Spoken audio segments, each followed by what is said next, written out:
Hey guys, Debo here. It's gonna be one of my first in a long line of Overwatch videos. If you guys know, Overwatch is a new 6 versus 6 Team Fortress S-type game where you have different classes such as the support, the tanks, the damage dealers, and then the defenders that all have different functions and different skills and different special abilities that you use together to either take over point objectives, push the payload, assault, or King of the Hill maps where you try to control the point.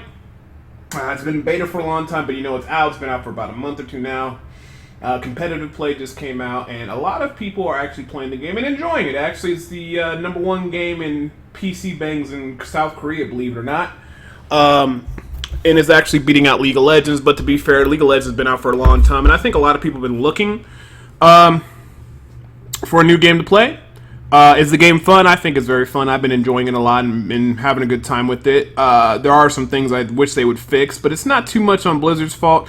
I feel most of the characters are pretty in a good spot, and most of the problems that I have are mostly involving things that are controlled by players. And what do you mean by things controlled by players? And this is the one video I want to make first, before I start doing any other type of major guides or focusing or anything, is the words I always try to tell people is this.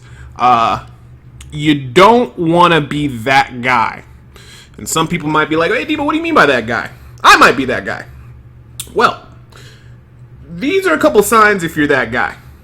Let's say you're on a team, and when you initially build a team, it suggests what you should need. You need more damage, which means you need an attacker. You need more defenders. You need to build a defender. You need a tank. No support. Okay, we need to have a support on the team.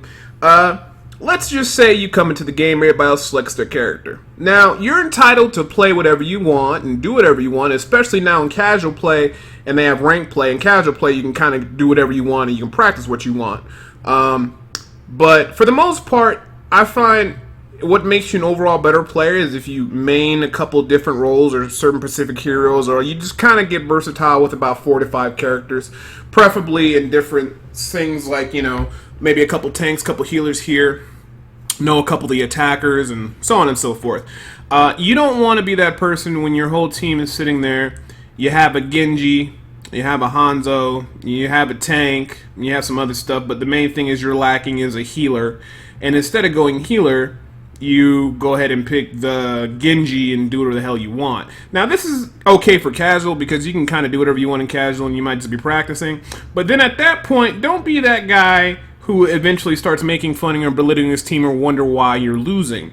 When you could have basically picked something that could have supported the team, like a support character that can heal, such as Lucio or Mercy, or you maybe could have ran a Symmetra. Anything to help support the team, or maybe even somebody who can tank and heal themselves, or get out of situations like a Winston or a Roadhog.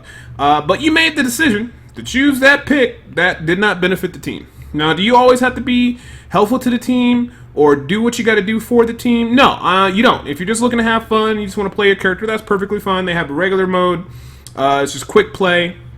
And if you want to play something more serious, there's always competitive play. But if you're expecting to come into this game and win it without the mentality of the team comes first and this is a team-based game, then you should never expect to win. Because at the end of the day, as I'd always try to tell people, even in game, and I actually stopped doing this because people don't listen, is that you need to make the sound decisions that will help benefit your team and help everybody out. Even if you don't necessarily don't want to do something. It's just called being a team player.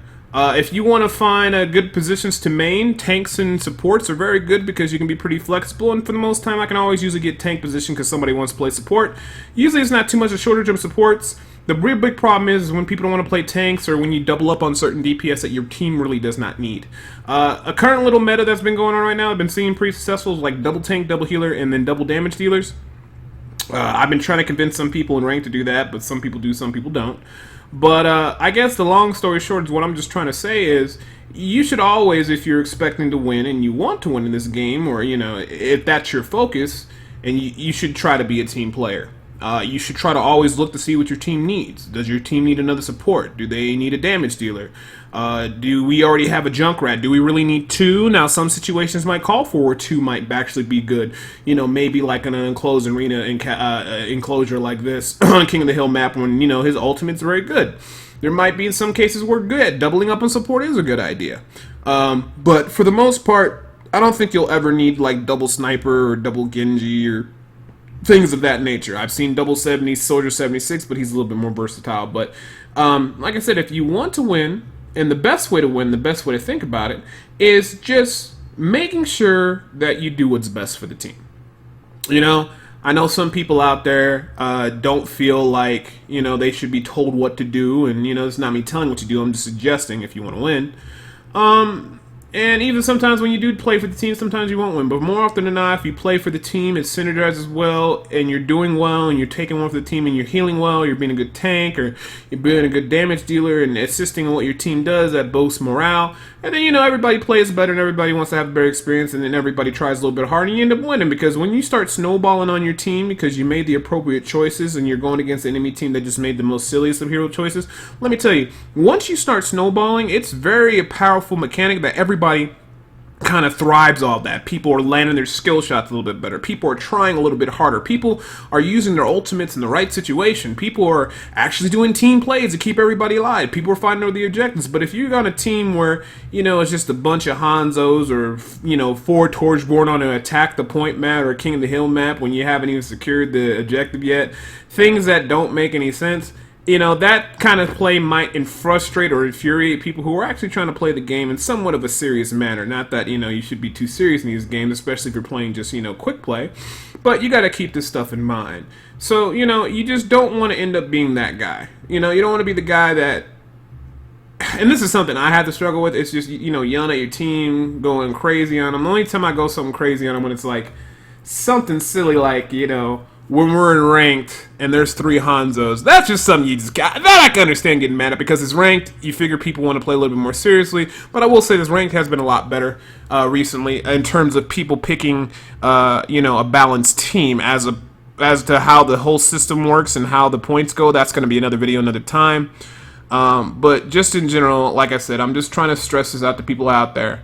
And anybody out there that wants to become a better player and that wants to help people out and that wants to get more wins, if you want to win and you want to become a better player, you need to be a team player. You need to pick up support and tank roles. The strong tanks are good. Zyra's okay. Winston's an extremely strong tank. Roadhog is an extremely strong tank.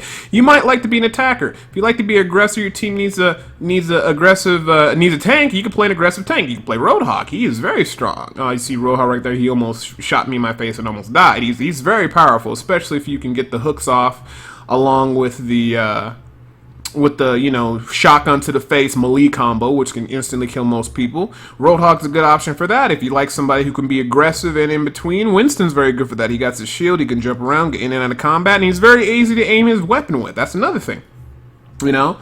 If you want a good support, but you're not necessarily good about healing one person at a time or switching, then you want to play Lucio. If you'd like to just kind of focus on the tank and you can switch around and you're pretty good at support, then you might want to try Mercy. You know, when you get a little bit more practice in or you understand how Symmetra does, if you practice her, she's good on maps where you want to reinforce quickly and get the teleports on the map so everybody can, you know, get back to the battle a lot quicker. And any of these guys, you just want to basically practice and take a little seriously. But like I said, for tanks, if you play Winston, Zyra, Roadhog, those are pretty powerful. And then for supports, it's either Lucio or Mercy. Lucio, I would always say he's very easy to pick up and play. For damage, I would say, you know, Soldier 76 is pretty awesome. Hanzo and Genji are okay. A ton of people play them. But you just want to make sure you practice them and know what you're doing. If I had a choice between a Hanzo or a Genji, I would want a Hanzo because his ult is more team oriented and stuff like along those lines. As for when you're defending, you know, Defender's good or Bastion's pretty straightforward and good. Junkrat's pretty interesting. You just gotta learn how to kind of play him, but he's pretty awesome. But I would say, you know, you really want to make sure you got your tanks and your healers down because more often than not, a lot of people don't really want to fill those roles. Like I said, usually it's double tank, double healer, double DPS, or double tank, 1 support, and then you just run 3 DPS. You might run 2 DPS and then 1 guy running something special or something like that to give the team an edge, or you just might run 3 DPS. I don't know, it's up to your team. But in general, if you want to win, if you want to get ahead, you're going to have to be a team player. You're going to have to play outside your box.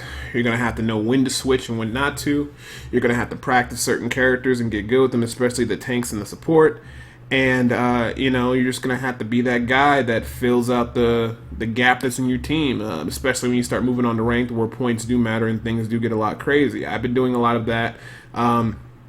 My main character I play is Winston because overall he's just a monster and he's very high tier up right now. You know, he has his shield, he can jump in and out of combat, his damage is very good, his ultimate's fantastic.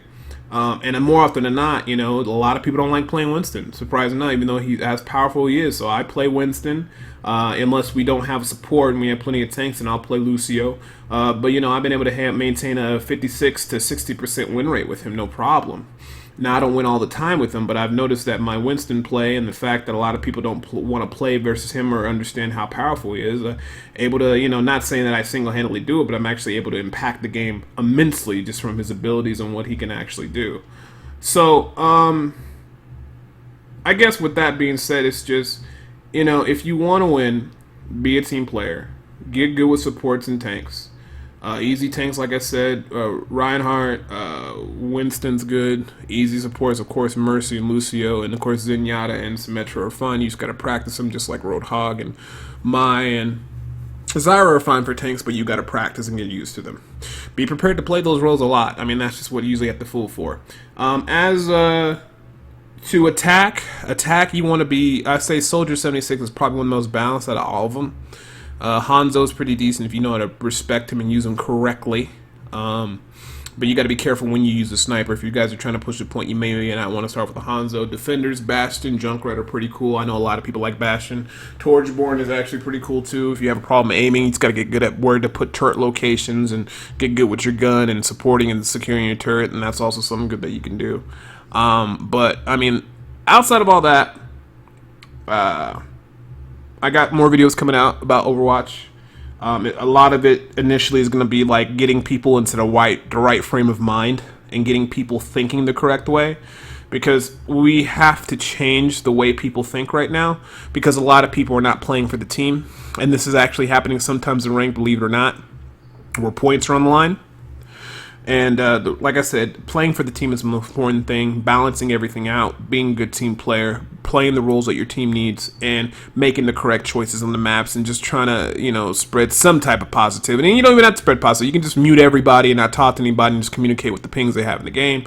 But picking the correct characters for the correct situation and being a team player and trying to change the mentality of people so they just don't think, hey, I can play whatever I want, or I can do whatever I do, or to hell with the team, or don't tell me how to play. You know, I can't complain about those people if I'm not going to try to put some information out there and try to help educate people on how to just become a better team player and do things for the team and try to influence things the right way. Because the sooner everybody starts making the appropriate choices and heroes, everybody starts practicing more and becoming better and playing for the team, the skill level will elevate, the games will get better, people will be more competitive, and the game will become more and more sophisticated the more people, you know, start trying to play the game the correct way instead of just me, screw everybody else. I don't care what you have to say, I'm going to do what the hell I want to do. So, I mean, that's it for this video now. Like I said, I got some more videos coming up. We're gonna be talking about ranked and casual play and just what certain heroes and stuff what are good to start off with, and then I'm going to start going to in-depth character guides for each individual character. So, as always, you guys can check me out on Twitch, www.twitch.tv/spsdebo. I'm going to be trying to start streaming between 12 p.m. Pacific Standard Time to about 8 p.m. at night. We'll see how that goes. And releasing videos hopefully once every 2 days or once every 3. And I will have some written guides and in-depth video guides coming up for certain specific characters. But like I said, for my first 4 to 5 videos, it's just going to be focusing mostly on the mentality of playing and what you should be thinking all the time when you're making your hero choices and things you should be doing to benefit the team. And we'll be talking about some subjects that get brought up on the Reddit Overwatch and also on the forums, just so we can kind of give examples of where players' mentality is at regarding Overwatch. You know, I'm not the perfect player. I succumb to frustration getting mad at people too. And I just get mad at people because, like I said, they don't do what's best for the team, and then they complain that why they lost. Now, if they just play whatever and they don't expect to win, that's okay, as long as it's not ranked. But instead of me just sitting on the forums complaining with the other people, I figured, you know what, let me do something about it, and maybe we can get people thinking the right way. And if people are, like I said, thinking the right way and doing more stuff for the team, overall, we can make a better game for everybody and make the quality of life for everybody a lot better. So I appreciate you guys watching the videos. Go and give a like and share with your friends and stuff like that. And follow me on the Facebook and the Twitter and all that stuff. It'll be in the side description. And on Twitch if you don't already follow me. Let me guys know how you guys have been dealing with everybody inside of Overwatch. Let me know how you guys have been dealing with those guys inside of your games inside the comment sections. So always, I appreciate you guys watching the videos. Expect to see more videos from me soon. And I hope you guys have a good day.